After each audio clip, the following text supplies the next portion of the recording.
Hello everyone, welcome back.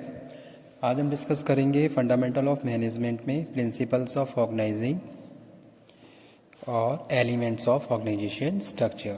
तो आज का टॉपिक हम डिस्कस करेंगे। So let's start.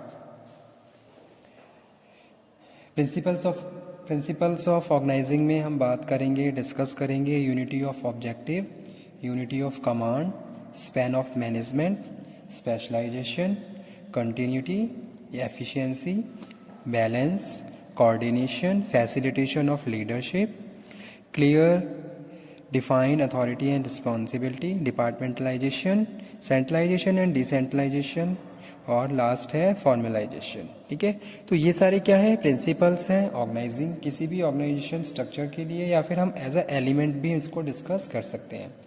अगर एग्जाम में कोई टॉपिक आता है इस तरीके से कि what are the main principles या एलिमेंट्स, तो आपको यही सारे पॉइंट वहाँ पे डिस्कस करने होंगे। ठीक है, तो स्टार्ट करते हैं। फर्स्ट वन है प्रिंसिपल्स ऑफ ऑर्गेनाइजिंग में unity of objective. It means that every part of the organization and the organization as a whole should be geared to be basic objective determined to be enterprise। ठीक है, तो अगर हम किसी भी organisation की बात करते हैं तो वो ऑर्गेनाइजेशन अगर वो रन कर रही है तो उसके पीछे कोई ना कोई स्ट्रेटेजिक इंटेंट है। यानी कि हम यहाँ पे किसकी बात कर रहे हैं, हमारे कुछ विजन, मिशन, गोल्स और ऑब्जेक्टिव जिनके अकॉर्डिंग हम अपनी ऑर्गेनाइजेशन को रन करते हैं। तो फर्स्ट जो एलिमेंट है या जो फर्स्ट प्रिंसिपल है ऑर्गेनाइजिंग का है वो क्या है, यूनिटी ऑफ ऑब्जेक्टिव। यानी कि आपके जो भी गोल्स हैं या फिर आपके जो भी ऑब्जेक्टिव हैं उनके हिसाब से आप क्या करेंगे, अपनी जो भी आपके पास रिसोर्स अवेलेबल है उनको ऑर्गेनाइज करेंगे। जैसे कि क्या है, डिवीजन ऑफ वर्क है, तो आपने क्या करा, वर्क को डिवाइड करा, सब डिवाइड करा, ताकि वो क्या हो जाए, कन्वीनियंसी उसकी बढ़ जाए और इजीली जितने भी एम्प्लॉयज़ हैं वो उसको कंप्लीट कर सके। तो उसके पीछे आपका जो ऑब्जेक्टिव है वो क्लियर होना चाहिए। तो फर्स्ट वन यहाँ पे इसीलिए ये लिखा हुआ है यूनिटी ऑफ ऑब्जेक्टिव। तो पहला प्रिंसिपल यूनिटी ऑफ ऑब्जेक्टिव है, जिसको फॉलो करते हुए हमें क्या करना है, अपनी जो भी ऑर्गेनाइजेशन स्ट्रक्चर है उसको प्रोसीड करना है। ठीक है, तो फर्स्ट वन है यूनिटी ऑफ ऑब्जेक्टिव, यानी कि आपका जो भी ऑब्जेक्टिव है उसके हिसाब से आप क्या करोगे, अपनी ऑर्गेनाइजेशन को रन करोगे और जितनी भी एक्टिविटीज़ हैं उनको फर्दर प्रोसीड करोगे। तो that's why we are saying it means that every part of organization and its organizing as a whole should be geared to be the basic objective determined। जो भी आपके basic objective है, that objective must be clear and according to that you have to run your organization। So first one principle is unity of objective। Second one is unity of command। Unity of command, according to this principle, each subordinate should have one superior whose command they has to obey। ठीक है, तो second जो principal है वो है unity of command. मतलब कि यहाँ पे हम बात कर रहे हैं कि भाई जो जितने भी सबऑर्डिनेट हैं उनका कोई एक बॉस होना चाहिए। According to this principle each subordinate should have one superior whose command they has to obey. ठीक है, जिनके इंस्ट्रक्शन उन्हें फॉलो करने हैं, जिनके इंस्ट्रक्शन और जिनके जो भी इंस्ट्रक्शन है या फिर जो भी वो टास्क असाइन कर रहे हैं उनके हिसाब से आपको कंप्लीट करना है। तो वो यहाँ पे हम बात कर रहे हैं अपने सेकंड प्रिंसिपल में यूनिटी ऑफ कमांड, यानी कि जितने भी सबऑर्डिनेट है वो अपने जो भी उनका मैनेजर है उसको क्या है, उसके हिसाब से काम करेंगे, उनके इंस्ट्रक्शन को फॉलो करेंगे। This will avoid conflict to command and will help in fixing responsibility. तो इससे एक बहुत बड़ा यहाँ पे इम्पॉर्टेंट बेनिफिट ये भी है कि भाई जो कॉन्फ्लिक्ट है वो नहीं होंगे और duties and responsibility properly well define रहेंगी, क्लियर रहेंगी कि भाई कौन किसके अंडर में किस तरीके से काम कर रहा है। तो सेकंड प्रिंसिपल हमारा यही है, यूनिटी ऑफ कमांड, कि भाई ऑर्गेनाइजिंग आप कर रहे हो तो यूनिटी ऑफ कमांड होना चाहिए। जैसे कि एक सबऑर्डिनेट 5 सबऑर्डिनेट है तो आपने ये डिफाइन कर दिया है कि भाई ये 5 सबऑर्डिनेट इस मैनेजर के अंडर में काम करेंगे और वो उन्हीं के इंस्ट्रक्शन और उनके जो रूल्स एंड रेगुलेशन है उसके हिसाब से वो काम करेंगे, उन्हीं को फॉलो करेंगे। ठीक है, तो इससे ना तो कोई कॉन्फ्लिक्ट होगा और वर्किंग एफिशिएंसी और ज़्यादा इम्प्रूव रहेगी। तो वो यहाँ पे हम बात कर रहे हैं स्पैन ऑफ मैनेजमेंट में,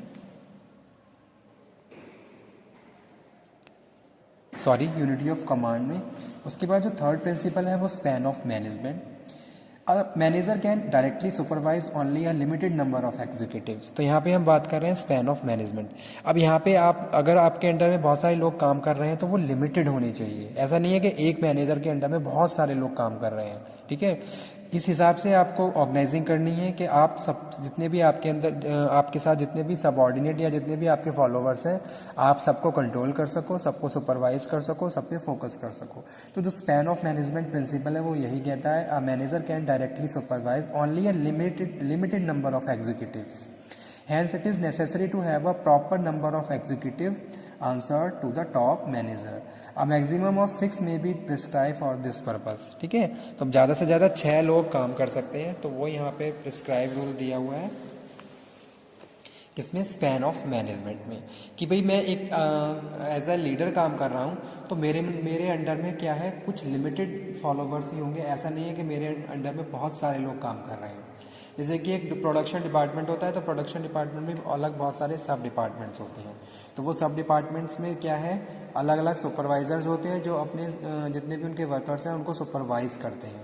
तो इस हिसाब से स्पैन ऑफ मैनेजमेंट प्रिंसिपल बहुत ज़्यादा इंपॉर्टेंट रोल प्ले करता है फॉर इम्प्रूव द एफिशिएंसी और working conditions in the organization. तो थर्ड प्रिंसिपल हमारा यही है, स्पैन ऑफ मैनेजमेंट। उसके बाद जो नेक्स्ट है वो है specialization. Specialization, this is also called the principles of division of work, जो कि हम पहले डिस्कस कर चुके हैं।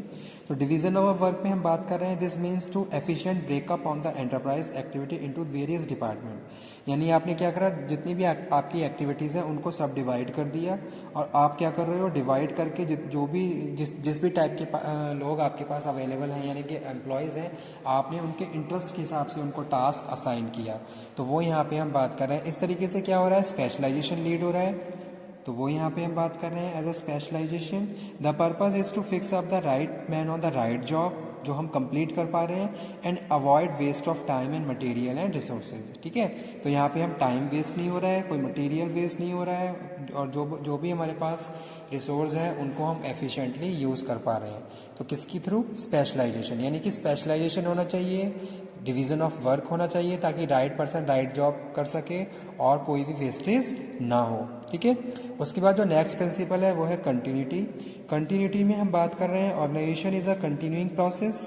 आप जो भी ऑर्गेनाइजिंग कर रहे हो वो क्या है, कंटिन्यूइंग प्रोसेस है। ऐसा नहीं है कि आपने एक बार ऑर्गेनाइजिंग कर ली तो आप उसको ये लॉन्ग टाइम तक यूज़ कर सकते हो। According to situation you have to change, situation के हिसाब से आपको कुछ चेंजेस भी जरूरी हैं, वो भी करने होते हैं। कि आपका ऑर्गेनाइजेशन स्ट्रक्चर फ्लेक्सिबल होना चाहिए, ताकि जैसे भी सिचुएशन है उस हिसाब से आप उसको मोल्ड अप कर सको और चेंज कर सको।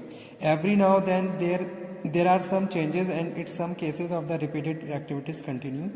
The organizational framework would be designed in such a manner so that the same line of the organization activities made efficient continue, ताकि हम क्या कर सकें, जो भी हमारे पास सिचुएशन अराइज हो रही है उसके हिसाब से सारी चीज़ों को फर्दर प्रोसीड कर सकें।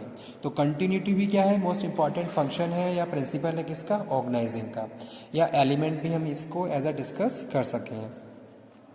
उसके बाद है बैलेंस। बैलेंस में हम बात कर रहे हैं, सम मैटर्स में be left to be disposed of by the subordinate at the lowest level, while some other must be centralized, and a balance between centralization and decentralization should be thus to be achieved. ठीक है, तो यहाँ पे हम बात कर रहे हैं किसकी, बैलेंसिंग की, कि यानी कि सारी चीज़ें प्रॉपरली बैलेंस होनी चाहिए।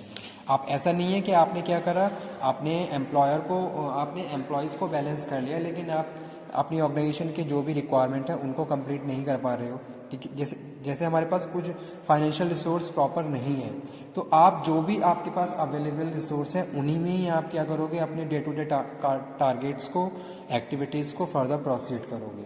तो there must be proper balance in the organization, whether we are talking about the physical resource, human resource और फाइनेंशियल रिसोर्स। तो सारी चीज़ें प्रॉपर बैलेंस होनी चाहिए, ताकि आप अपनी प्रोडक्टिविटी को प्रॉपरली सस्टेन रखते हुए फाइनली अपने डिज़ायर्ड रिजल्ट्स को अचीव कर सको। उसके बाद जो नेक्स्ट प्रिंसिपल है वो है कोऑर्डिनेशन। कोऑर्डिनेशन में यहाँ पे हम बात कर रहे हैं किसकी, different means of organization are to be utilized by the different person of the enterprise in such a coordinated manner so that if they work efficiently, they should not work cross purpose. Often many firms having the best possible advantage of the internal and external economics fail to drive the favorable outcome of their activities due to lack of coordination among the activities of their staff are not completed. ठीक है, so that's why there must be proper coordination, there must be proper coordination between the employees. और साथ के साथ जितने भी resources available हैं आपस में इंटीग्रेटेड होने चाहिए, कोऑर्डिनेटेड होने चाहिए. जैसे कि सपोज अगर हम 5M की बात कर रहे हैं तो जितने भी जो भी हमारे पास 5M हैं और जिस भी क्वांटिटी में अवेलेबल हैं आपस में कोऑर्डिनेटेड और इंटीग्रेटेड वे में होने चाहिए. जैसे कि ह्यूमन रिसोर्स है, ह्यूमन रिसोर्स, फिजिकल रिसोर्स जो भी अवेलेबल हैं सारी चीज़ें प्रॉपरली कोऑर्डिनेट होनी चाहिए, प्रॉपर कम्युनिकेशन होना चाहिए. तो ये भी क्या है, मोस्ट इम्पॉर्टेंट प्रिंसिपल है ऑर्गेनाइजिंग का. उसके बाद नेक्स्ट है facilitation of leadership. Organization structure should be so devised that there is no enough opportunity for the management to give the effective leadership to the enterprise. तो आप इस तरीके से ऑर्गेनाइजेशन स्ट्रक्चर को डिज़ाइन करेंगे कि वहाँ पे जो लीडरशिप है वो कंटिन्यू फॉलो होती है. जैसे कि मैं बात करता हूँ कि कोई एक डिपार्टमेंट है, उसमें एक मैनेजर है, असिस्टेंट मैनेजर है, उनके एग्जीक्यूटिव्स हैं, तो एक तरीके से लीडरशिप वहाँ पे फॉलो हो रही है कि भाई जो मैनेजर है वो असिस्टेंट मैनेजर को लीड कर रहा है, जो असिस्टेंट मैनेजर है वो अपने जितने भी उनके असिस्टेंट्स हैं, जो एग्जीक्यूटिव्स काम कर रहे हैं उस डिपार्टमेंट में, उन लोगों को लीड कर रहे हैं. तो वो प्रिंसिपल्स भी यहाँ पे हम फॉलो कर रहे हैं. नेक्स्ट है clearly define authority and responsibility. The authority and responsibility of each manager should be clearly defined in writing. ठीक है, तो आप किसी को ऑथराइज कर रहे हो, रिस्पॉन्सिबिलिटी दे रहे हो, तो वो सारी चीज़ें प्रॉपरली वेल डिफाइन होनी चाहिए.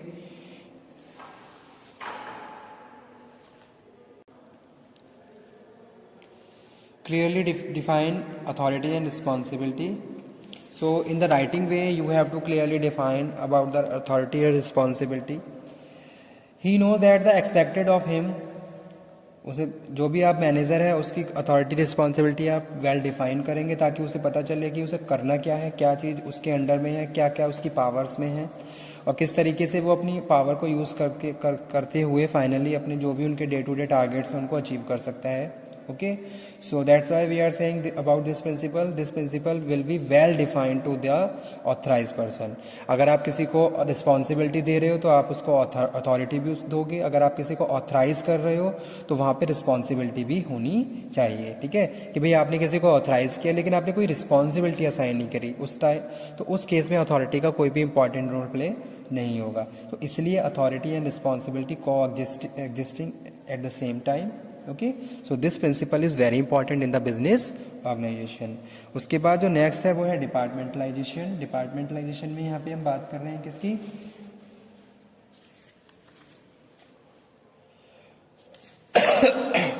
Sorry, departmentalization is a part of the organization process. It means dividing the grouping the activity and employee of an enterprise into various department. यानी कि आपने क्या करा, एक्टिविटीज़ के हिसाब से क्या है अलग अलग ग्रुप को डिवाइड कर दिया. जैसे कि कोई एक ऑर्गेनाइजेशन है तो उसमें क्या है जो इंपॉर्टेंट एक्टिविटीज़ होती हैं जैसे कि फाइनेंसिंग है, ह्यूमन रिसोर्स है, HR है, सेल्स है, प्रोडक्शन है, तो इसके हिसाब से क्या इसके हिसाब से आपने एक्टिविटीज़ को डिवाइड करा और फर्दर फिर आपने उस हिसाब से डिपार्टमेंट को फॉर्म कर दिया. तो वो यहाँ पे हम बात कर रहे हैं डिपार्टमेंटलाइजेशन. Okay, next है centralization and decentralization. If management centralization refers to concentration of authority and decentralization dispersion of authority. Both these terms are used to give the various connections. ठीक है, तो सेंट्रलाइजेशन एंड डिसेंट्रलाइजेशन, तो ये principal भी most important role play करता है. Centralisation में हम बात करें कि भाई पावर क्या है, सारी टॉप मैनेजमेंट के पास है, वो सारी मतलब कि वो अपने हिसाब से सारा काम कर रहा है. और डिसेंट्रलाइजेशन में हम बात करते हैं कि अगर कोई बड़ा ऑर्गेनाइजेशन स्ट्रक्चर होता है तो हम पावर को डिसेंट्रलाइज कर देते हैं. जैसे कि एक मैनेजर ने क्या करा, डेलीगेशन ऑफ अथॉरिटी करी या फिर अपनी पावर अपने असिस्टेंट मैनेजर को असाइन करी. इस तरीके से क्या है वो उसके हैंड पे काम कर रहा है, उसकी एब्सेंस में काम कर रहा है. तो इस तरीके से हम बात कर रहे हैं इस प्रिंसिपल की जो कि है सेंट्रलाइजेशन और डिसेंट्रलाइजेशन. ओके, लास्ट है formalization. Organization structure is formalize, formal structure होना चाहिए ताकि ईजिली हम उसको अडॉप्ट कर सकें, उसको चेंज कर सकें और अकॉर्डिंग टू सिचुएशन उसको फॉलो कर सकें. ठीक है, तो आज का टॉपिक यही था, प्रिंसिपल्स और एलिमेंट्स ऑफ ऑर्गेनाइजेशन स्ट्रक्चर.